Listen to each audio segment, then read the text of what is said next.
భారతదేశం ప్రపంచానికి ఒక ఆధ్యాత్మిక కేంద్రంగా తెలుసు. అలానే ఆధ్యాత్మిక గురువుగా కూడా ప్రపంచానికి ఖ్యాతి చెందింది భారతదేశం. కానీ అది నిజమా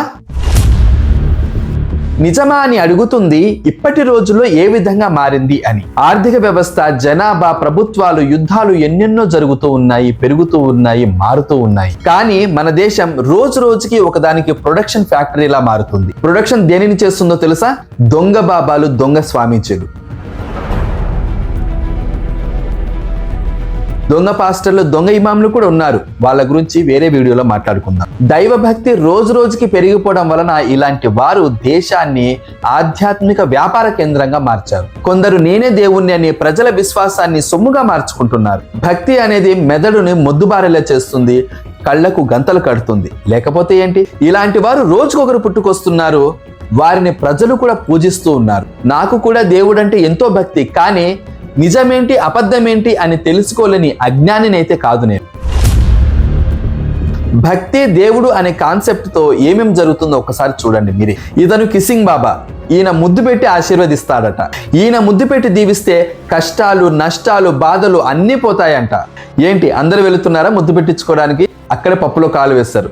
ఆయన కేవలము ఆడవాళ్ళకు మాత్రమే ముద్దులు పెట్టి దీవిస్తారట. ఇది నేను చూడలే. ఓకే, సెకండ్ అండి. ఇతను పరదాల స్వామి. ఇతను దీవించాలంటే పరదాలోకి దూరాల్సిందే. ఏమిటి సిగ్గుపడుతున్నారా? మీరు కూడా అలా దూరి ఆయన ఆశీర్వాదంతో కష్టాలు, నష్టాలు పోగొట్టుకుంటారా? ఆ స్వామి ఆశీర్వాదం ఎలా ఉందో ఎక్స్పీరియన్స్ చేసి కింద కామెంట్ చేయండి.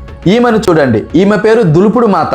తన చేతిలో ఉన్నటువంటి చీపురుతో మిమ్మల్ని దులపాలంటే మీరు తనకి డబ్బులు దులపాల్సింది. అవును, డబ్బులు ఇవ్వందే ఆమె అస్సలు దులపదు. ఈమెతో ఒక్కసారి దులిపించుకుంటే మీ సమస్యలు అన్నీ కూడా పారిపోతాయి. ఏంటి, దులిపించుకుంటారా? ఇతను బిస్కెట్ బాబా. ఈ బిస్కెట్ బాబా ఇస్తున్న ప్రసాదం ఏంటో తెలుసా? పార్లేజీ బిస్కెట్. పార్లేజీ బిస్కెట్లను కుక్కలకు వేస్తున్నట్లు విసిరేస్తున్నాడు భక్తులకు ప్రసాదంగా. ఆ భక్తులు కూడా చూడండి ఎలా ఏరుకుంటున్నారు, కర్మ కాకపోతే. ఎందుకు పుడతారో కూడా తెలియదండి మనుషులు. కొంతమంది బేసిక్ సెన్స్ ఉండదు మనుషుల దగ్గర. అరబై ప్రసాదానికి ఒక విలువ ఉంది. దానిని మనం ఎంతో పవిత్రంగా చూస్తాము. ఇలాంటి దొంగ స్వామీజీల దగ్గరికి వెళ్ళి ఆ పవిత్రతను దయచేసి చెడగొట్టకండి. ఇతను ఒక గురువు, స్వామీజీ కూడా.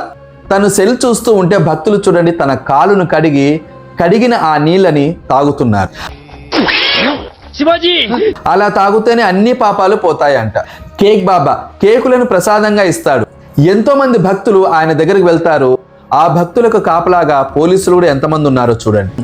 ఈ విధంగా ఎలా పడితే అలా అరిచేవారు, గెంతేవాళ్ళు, డాన్సులు వేసేవాళ్ళు, పిచ్చెక్కినట్లు బిహేవ్ చేసే వాళ్ళందరినీ కూడా ఏ విధంగా దేవుళ్ళు, స్వామీజులు అనుకుంటున్నారో మరి తెలియదు ప్రజలు. ఎన్ని దారుణాలు సార్.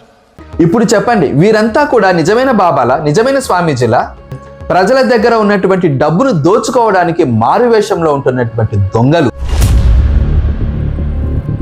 ఇలాంటి వారి వల్లే దేశం యొక్క పరువు పోతూ ఉంది. ముక్కోటి దేవతలు ఉన్నటువంటి మనకు ఇలాంటి మానసిక రోగులు, అవకాశవాదులు, దొంగలు అవసరమా?